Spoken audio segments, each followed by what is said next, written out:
नमस्कार दोस्तों, संकल्प मैथ्स क्लासेस में आपका स्वागत है। परसेंटेज का भाग 12 हल कर रहे हैं हम।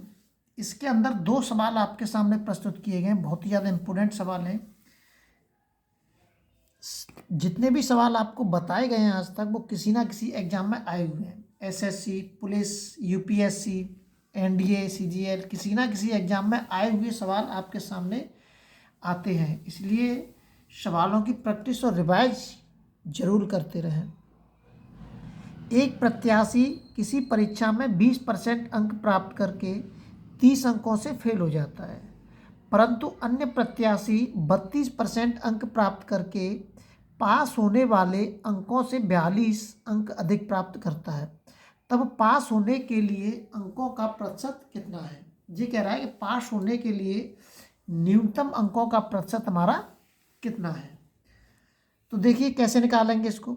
एक तो सीधा सीधा हम कर सकते हैं इसको कैसे कि दोनों जो परसेंटेज दे रखे हैं दोनों का अंतर देखिए क्या है। 32% का और 20% का अंतर कितना है हमारा? 12%। और जो 12% आएगा वो कुल पूर्णांक का, मैं मान लेता हूं कुल पूर्णांक।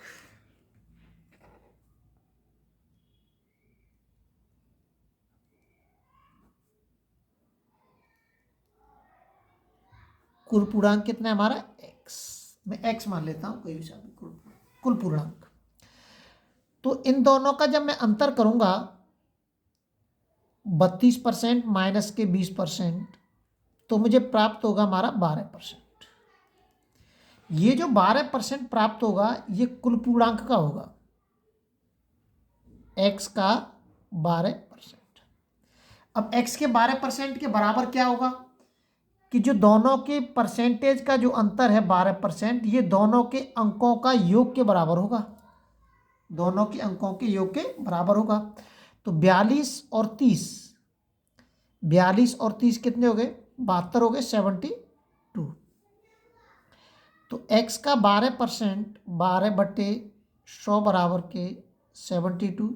12 छिके 72, इस 100 का इस 6 में गुणा हो जाएगा तो पूर्णांक आ गया हमारा 600।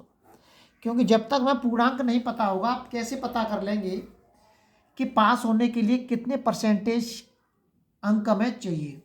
तो आप किसी से भी निकाल सकते हैं। जैसे कि मतलब या तो आप 20% से निकाल सकते हैं या 32% से निकाल सकते हैं।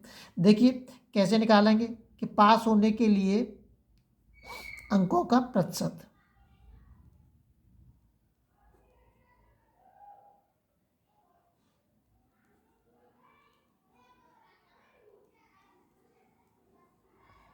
के लिए अंकों का प्रतिशत, ये कोई बड़ी बात नहीं है इसको। तो ये तो मैंने आपको समझाने की वजह से लिख लिया, वरना आप एक लाइन में इसको हल करेंगे, सीधा इसको घटाएंगे और 600 निकल के आ जाएगा सीधा। अब पास होने के लिए अंकों का प्रतिशत ज्ञात करना है हमें, ठीक है। तो आप परसेंटेज निकालना जानते हैं आप। जैसे हमें 10 में से 4 अंक प्राप्त हुए तो 4 ऊपर आता है और 10 नीचे आ जाता है। और अगर उसको हमें परसेंटेज में कन्वर्ट करना है तो 100 का हम गुणा कर देते हैं, ये जानते हैं आप। तो 600 जाहिर सी बात है कि 600 तो नीचे आएगा ही आएगा हमारा, और इंटू के 100। अब ऊपर यहाँ पे या तो आप 32% माइनस 42 कर दीजिए, या आप 20% और प्लस 30 कर दीजिए। लेकिन 20% किसका चाहिए? हमें अंक चाहिए ना हमें। तो 20% किसके प्राप्त हुए? 600 में से प्राप्त करे होंगे उसने 20%। 20% किस में से प्राप्त करे होंगे? 600 में से। तो 6 दूनी 12, 120 अंक हो गए हमारे। तो मैंने कहा 20% प्लस 30, 20% प्लस 30 बराबर के 150 आप ऊपर लिखने पड़ेंगे आपको। तो पास होने के लिए अंक कितने चाहिए? 150। अगर वो अंक पूछता है तो अंक 150 हो जाएंगे। अगर परसेंटेज में पूछ रहा है तो परसेंटेज का आप सीधा कर सकते हैं इसको, 6 का इसमें भाग दे दीजिए, 6 दूनी 12 और 6 ऊपर 30, 25% अंक चाहिए हमें पास होने के लिए। अगर वो पास होने के लिए परसेंटेज में पूछता है तो 25%, और अंक पूछता है तो 150%। हम किसी भी परसेंटेज का जब पता करते हैं तो टोटल पूर्णांक में से हमें कितने अंक प्राप्त हुए हैं, उन अंकों में हम भाग देते हैं कुल पूर्णांक का।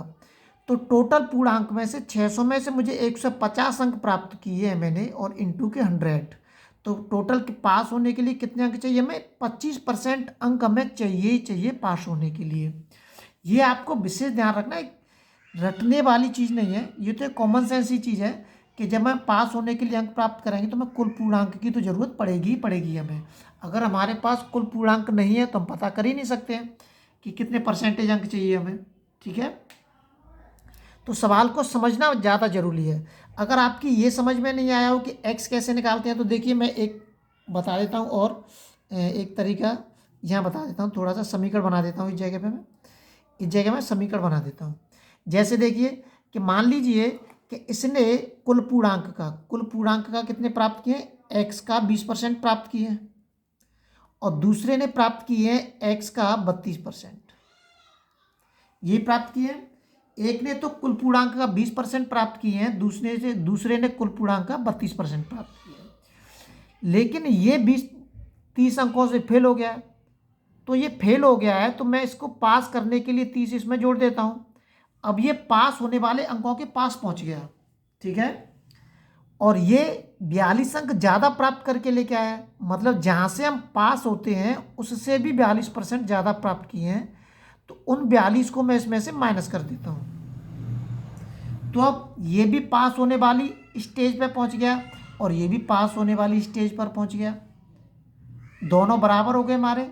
आप इसकी कैलकुलेशन कर दीजिए, आपको उत्तर मिल जाएगा। लेकिन उत्तर क्या मिलेगा आपको इससे पूर्णांक प्राप्त होगा, 600 प्राप्त होंगे, जो मैंने आपको यहाँ पे सीधे बता दिए हैं। ठीक है, अगला सवाल देखते हैं।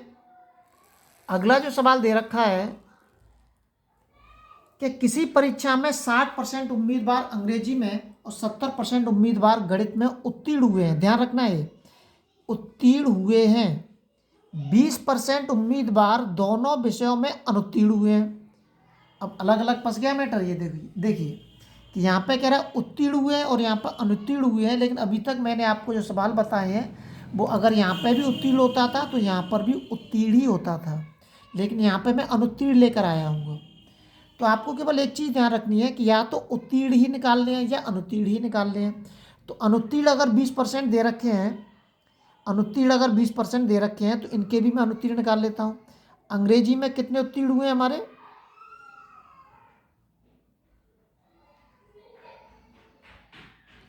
अनुत्तीर्ण निकाल लेता हूं मैं। ठीक है,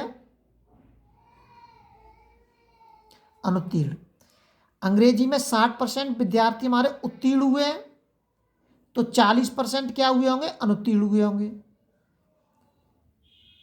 गणित के अंदर, मैथ के अंदर 70% उत्तीर्ण हुए हैं, तो 30% क्या हुए होंगे? अनुत्तीर्ण हुए होंगे। और दोनों विषयों में, इंग्लिश प्लस मैथ, दोनों में कितने अनुत्तीर्ण हुए हैं? 20% अनुत्तीर्ण हुए हैं। अब जो दोनों विषयों का जो मैटर होता है, इसको आप इनमें से घटा दीजिए।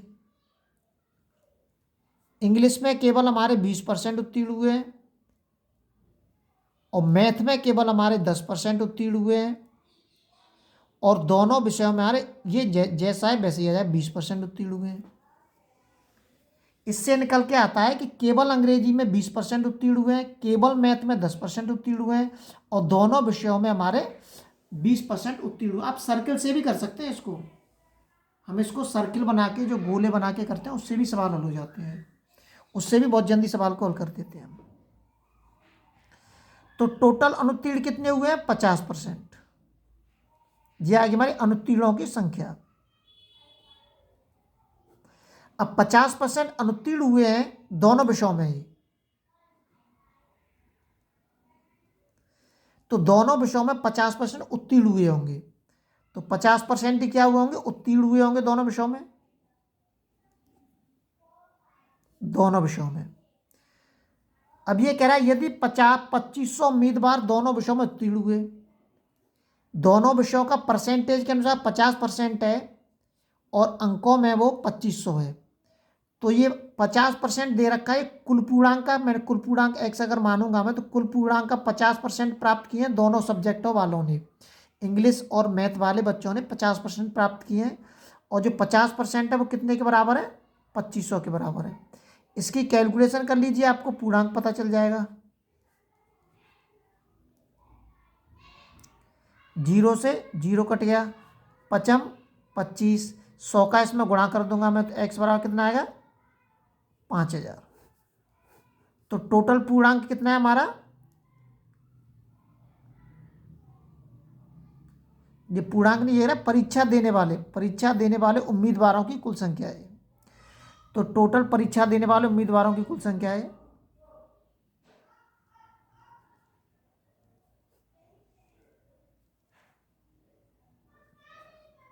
देने वालों की संख्या 5000। टोटल 5000 स्टूडेंटों ने परीक्षा दी थी। ये तो सीधा यहीं से पता चल रहा है हमें कि 2500 दोनों विषयों में हमारे उत्तीर्ण हुए हैं। तो दोनों का 50% अनुत्तीर्ण हुए हैं, 50% उत्तीर्ण हुए हैं, तो दोनों को मिला के क्या हुआ? 100% हो गया। अगर ये 2500 है तो 2500 भी इसका होगा, उत्तीर्ण वालों का। अनुत्तीर्ण वालों का भी 2500 होगा, और 2500 ही अनुत्तीर्ण वालों का होगा। तो दोनों को जोड़ देंगे हम, तो 5000 हो गए। लगातार नोटिफिकेशन प्राप्त करने के लिए आप चैनल को शेयर और सब्सक्राइब जरूर करें।